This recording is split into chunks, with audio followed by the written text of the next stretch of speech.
Allez, bienvenue à toi sur cette vidéo et aujourd'hui on va aborder le thème de la motivation. C'est un terme qui est un peu galvaudé, utilisé à tort et à travers.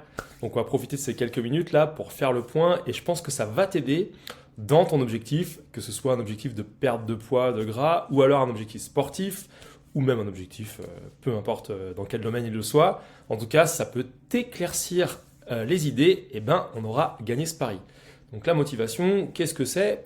Ça désigne l'ensemble des processus qui déclenchent, orientent et maintiennent le comportement dirigé vers un but. Donc on voit bien que la notion, elle va vers un but. Donc il faut fixer un but. Donc par exemple, perdre 10 kilos. Et c'est l'ensemble des processus qui vont orienter et diriger le comportement. Et ça, on va voir que c'est lié à différents facteurs. Ça peut venir de nous-mêmes ou de l'environnement extérieur. Et que justement, la motivation, elle n'est jamais linéaire. Parfois, on en a un peu plus, parfois, on en a un peu moins. Allez, on va rentrer dans le vif du sujet. N'oublie pas, en attendant, de pouvoir mettre un petit like sur cette vidéo et t'abonner pour pouvoir en découvrir régulièrement, toutes les semaines. J'essaye en tout cas. Voilà. Donc, tu peux t'abonner et regarder cette vidéo qui est dédiée au coaching sportif et aussi tout ce qui concerne la prépa mentale également. Donc, les types de motivation. Eh bien, il y en a deux qu'on a distingués, enfin que les chercheurs ont distingué. La motivation intrinsèque, celle qui vient de nous, et puis la motivation extrinsèque qui va venir du milieu extérieur. Donc, en exemple, par exemple, le plaisir, la satisfaction personnelle ou la passion, eh bien, ça vient de nous. On développe une passion pour le football, pour apprendre à cuisiner, jouer du piano. Et cela va nous donner des ressources pour avoir envie de pratiquer par exemple le football, pour jouer dans une équipe et jouer avec des copains dans un championnat. Donc ça va venir d'une passion qu'on avait au départ qui va pousser notre comportement à aller s'inscrire dans un club. Et puis le but à la fin peut être de marquer 5 buts dans la saison ou jouer avec mes copains. Après le but c'est vous qui allez le mettre en œuvre. La motivation extrinsèque c'est différent. Ça vient de l'extérieur. C'est se mettre en action pour une récompense. Si tu vas faire les courses, je te donne 10 euros. Donc je sais que si je vais faire les courses, chose qui ne me passionne pas plus que ça, je vais avoir une rétribution financière. Ah, ça m'intéresse. Donc je vais me mettre en œuvre des comportements pour aller faire les courses pour recevoir cette dotation de 10 euros qui sera une motivation qui est liée à l'extérieur. Donc une récompense, une reconnaissance ou alors, et ça c'est souvent pas très bon, la pression sociale. Si je fais quelque chose pour avoir l'aval et l'acceptation de mes pairs. Par exemple, je traîne avec des personnes qui fument et je me mets à fumer pour faire comme ces personnes-là. Et bien là, j'aurais été vers le but, c'est de me faire accepter par le groupe. Et du coup, je me mets à imiter leur pratique et je me mets à fumer moi aussi. Sachant que le but, ma motivation était de me faire accepter par le groupe. Dans une autre manière, ça peut aussi par contre parfois être positif. Ça peut être avoir un nouveau poste, un nouveau job, donc une reconnaissance. Je cherche une reconnaissance au travail, j'ai envie que mon travail soit salué. Alors je peux le faire pour moi, parce que c'est mon plaisir, la satisfaction de prouver que mes actions fonctionnent. Mais ça peut être dans certains cas faire plaisir à son mari, sa femme, ses parents, en tout cas quelque chose qui vient de l'extérieur. Donc voilà, il faut bien différencier ces deux types de motivation qui vont cohabiter, sachant qu'effectivement à terme, il vaut mieux aller vers la motivation intrinsèque, parce que la motivation extrinsèque peut parfois être toxique. Alors, si on regarde un peu et qu'on schématise, sur la motivation donc, intrinsèque, celle qui vient de nous, donc c'est une motivation intérieure, ça va être généré par, comme on le disait tout à l'heure, la passion, la curiosité, et qui vont alimenter l'action. Exemple, je vois un documentaire sur les loups, je me passionne pour les loups, et du coup, je vais avoir envie de devenir vétérinaire. Nous, dans notre domaine qui est le coaching pour les cadres et entrepreneurs afin de les aider à perdre 10 kilos, la motivation intérieure, c'est limiter les risques d'avoir des maladies métaboliques et d'avoir de la graisse viscérale. Donc j'ai envie c'est pour moi, ma santé, de me sentir bien. Donc ça, c'est la motivation intrinsèque, ça vient de moi. Et donc, je vais m'intéresser à tout ce qui va être la nutrition, l'activité sportive, comment établir un planning, me faire coacher pour quelques mois pour ensuite être autonome. Ça va venir de vous par rapport à un but précis, être en bonne santé. Ça peut aussi être intrinsèque par rapport au plaisir. Vous prenez du plaisir à lancer le ballon dans un panier, vous adorez le basket, vous n'expliquez pas ça, mais vous prenez du plaisir à shooter et à marquer des points. Donc vous aurez de la satisfaction pendant l'activité, ça va vous procurer du plaisir et l'envie de recommencer, donc on sera dans des ressorts et des mécanismes de motivation intrinsèques. Le sentiment d'accomplissement, vous le faites pour vous sentir évoluer, aller un peu plus haut, aller un peu plus loin, ça vous accomplissez mais pour vous-même, pas pour faire plaisir à votre patron, ni à votre mari ou votre femme, ni à vos parents, c'est pour vous. Vous êtes content du parcours, ça booste un peu l'estime de vous-même et puis ça vous donne envie parfois d'aller plus loin ou alors de rester à ce niveau-là, mais le sentiment d'accomplissement va faire partie d'une motivation intrinsèque. Exemple, j'ai fait fondre le gras, j'ai perdu 10% de masse grasse, je vois mieux mes abdos et je me sens mieux au niveau esthétique, bah, je me sens bien, ça ne me dérange pas d'enlever mon t-shirt à la plage, je me sens bien avec moi-même, je ne le fais pas pour quelqu'un d'autre, je le fais pour moi-même.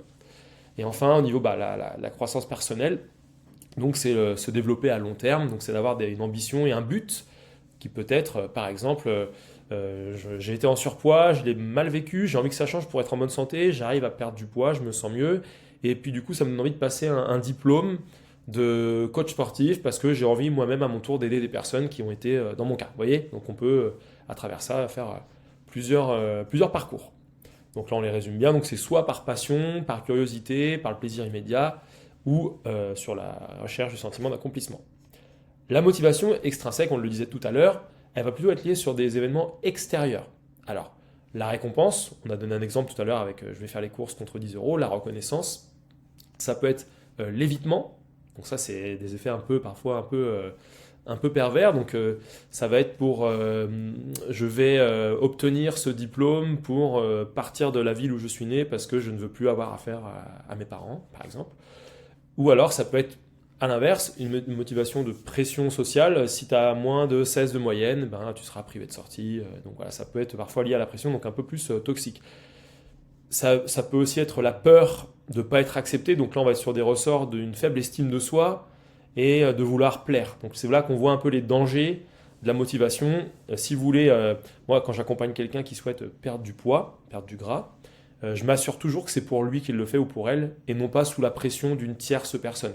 Car là, on entrerait dans des motivations extrinsèques qui soient subies, trop subies, et qui donnent généralement des résultats sur le court terme, mais qui ne sont pas tenables et surtout pas réellement liés au désir de la personne. Donc ça, c'est important. Donc là, on en a vu ces deux types de motivation, donc les récompenses matérielles pour la motivation extrinsèque, la reconnaissance sociale, on le disait, la pression extérieure pour éviter les punitions. Donc oui, c'est bien joli, mais du coup, maintenant, est-ce que on peut éviter la motivation extrinsèque et être uniquement sur de la motivation intrinsèque? Ça va cohabiter. On ne peut pas être essentiellement sur l'une des motivations. L'essentiel étant qu'à la fin, on le fasse pour soi. Hein. C'est comme ça qui est important. Donc vous voyez qu'en fait, la motivation intrinsèque, c'est celle qui va être interne et durable. Que l'extrinsèque, elle est un peu dopée par une récompense ou la peur ou quelque chose un peu plus peut-être parfois toxiques, des choses qui vont être, ou alors qui mettent la pression et qui sont peut-être tenables à court terme, moins à long terme. Et bah forcément, il y a un mécanisme de coexistence. On peut par exemple, la récompense, ça va être comment dire, je veux passer un test pour entrer à l'armée. Voilà, motivation extrinsèque, il faut courir en moins de X temps le 3 tours de terrain. Je suis en surpoids, je me sens pas bien, donc je vais créer, à travers cette motivation extrinsèque, eh bien, des changements dans mon comportement. Et je vais voir qu'en fait, je me sens mieux en mieux. Donc finalement, ça va être quelque chose qui va me titiller, me dire, ah oui, en fait, je me sens mieux quand je suis un peu plus affûté, un peu plus endurant. Ça me plaît, j'ai plus d'énergie le matin, je me sens mieux, je suis moins irritable. Et ce qui était à la base une motivation extrinsèque, dans le cas où la personne avait eu le concours, et derrière, elle continue à avoir une hygiène de vie de meilleure qualité parce qu'elle voit qu'elle a des bénéfices sur elle-même. Vous voyez, donc on peut passer de l'un à l'autre, ça c'est possible. Donc comme vous le voyez, hein, sur les motivations intrinsèques et extrinsèques, donc c'est une source interne vs une source externe, durable dans le temps et ça peut diminuer rapidement la motivation extrinsèque. Si on est mis sous pression trop longtemps, on peut exploser. On va être dépendant aux récompenses, donc ça c'est pas terrible. Et alors que là, la motivation intrinsèque, elle va être liée plutôt à l'autonomie et le plaisir. Ouais, mais vous allez me dire, attention, moi j'aime bien, je suis d'accord, je suis motivé, mais je suis pas tout le temps motivé. Donc est-ce que la motivation elle va durer tout le temps? La réponse, spoiler, c'est non. Donc qu'est-ce qui va se passer? C'est que la motivation, ce sont des élans qui viennent selon un moment de désir, comme on le disait tout à l'heure, la passion, une envie. Mais quand on commence à accumuler des comportements tournés vers le but que l'on veut atteindre, eh bien parfois on peut avoir un petit peu pardon, de lassitude. Comment on va réagir quand on était motivé pour quelque chose, la lassitude arrive, mais on n'a pas encore atteint notre objectif, eh bien c'est là que la discipline va être l'allié le plus précieux de la motivation, parce que la discipline, c'est un engagement constant et régulier qui va prendre le relais quand la motivation va diminuer. Par exemple, vous voulez vous voulez perdre 10 kilos parce que on vous a dit que vous aviez trop de graisse viscérale, c'est pas bon à l'avenir, vous risquez d'avoir un risque plus élevé de maladie métabolique. Donc au début, vous êtes motivé, voyez le résultat de fin, c'est de vous sentir mieux, de ne plus avoir de graisse viscérale. Vous apprenez plein de choses au début. Ah oui, il faut comment construire un repas, comment construire un plan d'entraînement, comment créer un déficit calorique. Au début, ça vous passionne parce que vous apprenez. Puis au bout de 3-4 semaines, vous voyez que ok, ça devient un peu chiant. La motivation, elle diminue. Pourtant, vous n'avez pas encore atteint le résultat que vous voulez. C'est là que la discipline, elle entre en jeu. C'est que malgré le fait que vous n'ayez pas la passion du début, eh bien, vous avez construit des habitudes qui vont vous faire continuer à appliquer les comportements parce que vous voulez atteindre votre but. Donc la discipline prend le relais quand la motivation faiblit. Et c'est la régularité des actions qui va vous mener au succès. Donc par exemple, là, sur l'exemple qui s'affiche ici, l'athlète qui aime courir peut manquer d'énergie certains matins, et la discipline va lui permettre de se lever et de s'entraîner malgré un manque de motivation. Parce qu'il sait, s'il a envie de se qualifier pour les Jeux Olympiques, il sait qu'il ne pourra pas skipper 3 mois d'entraînement parce qu'il était un peu... il en avait marre. Non, ça ne va pas aller dans le but qui s'était fixé. Vous voyez, donc la motivation, elle va être passagère, parfois très forte, parfois très faible. La discipline va prendre le relais pour compenser le manque d'envie, le manque de motivation. Après, on peut faire quelque chose d'autre aussi en prépa mentale, c'est revoir les objectifs s'ils ont été bien calibrés, bien adaptés à la personne, et les revoir. Dans la méthode MM, c'est souvent ce qu'on fait. Au début, il y a un grand élan de motivation, et moi, j'axe tout de suite sur la discipline et de revoir constamment les objectifs que je balise pour que la personne elle passe des checkpoints. Et plus elle va avoir des victoires, et ceux qui sont dans la méthode vont reconnaître cette phrase, c'est je veux rapidement arriver sur des petites victoires pour capitaliser des réussites. Et le sentiment d'efficacité, le sentiment d'accomplissement, le sentiment d'autonomie, le sentiment de réussite, il va augmenter. Donc il va pousser la personne à reproduire à nouveau ses actions jusqu'à ce que la personne atteigne son but. Et c'est la discipline qui permettra d'avoir ces petites victoires. Donc en pratique, ce qu'on va faire en général, c'est qu'on va essayer d'identifier la motivation. Pourquoi tu le fais? Ah, parce que mes parents veulent que je veux avoir la paix à la maison, mes parents veulent que j'ai des bonnes notes, donc je dois avoir 16 de moyenne. Donc là, on va voir, ah oui, donc c'est extrinsèque et c'est lié à la pression. Donc ça permet d'identifier la motivation, votre pourquoi. Pourquoi vous le faites? Pourquoi tu le fais? Ça, c'est très important pour un coach d'accompagner quelqu'un, d'avoir les raisons. Et moi, c'est pour ça que j'attache beaucoup d'importance à ça. Fixer des objectifs. Pourquoi tu le fais? Est-ce que c'est pour toi que tu le fais? Et moi, j'accompagne que des personnes qui le font pour elles-mêmes. Quand c'est lié à de la pression, ça ne m'intéresse pas parce que je sais qu'il y a une raison qui est un peu poudre aux yeux, un peu toxique, qui ne va pas durer dans le temps. Alors que si on le fait pour soi, on a un vrai désir de changement, eh bien moi, je pourrais prendre le relais, vous aider lors des périodes de faible motivation parce qu'on a instauré une discipline et que je vous aiderai à passer ces moments-là pour pouvoir ensuite reprendre votre chemin et lorsque la motivation revient, vous allez directement vers le but. Donc on va essayer de cultiver la motivation intrinsèque qui est plus durable et satisfaisante, moins épuisante et développer la discipline pour maintenir l'effort dans le temps. Donc la combinaison d'une motivation intrinsèque forte et d'une discipline solide, c'est ce qui crée les conditions optimales de la performance. Voilà.